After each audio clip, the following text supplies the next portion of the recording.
एव्हा ना आमचं केळीप्रेम तुम्हालाही कळलं आहे. आज ती उठली तेव्हा पापा घरी नव्हता, कारण तिच्यासाठी केळी आणायला गेला होता. आल्यावर आमची अशी रिॲक्शन होती.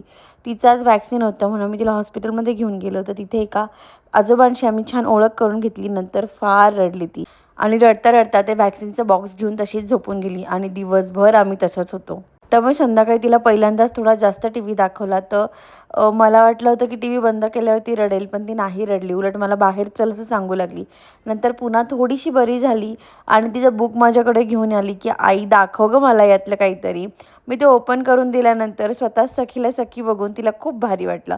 आमचे दोघं दरवाजे ओपन केले की एकदम मस्त हवा येते, अगदी पिक्चर टाईप आणि मी संध्याकाळी खूप एन्जॉय करते. घरात आलेलं प्रत्येक पार्सल तिलाच ओपन करायचं असतं म्हणून ही रडरडी असते.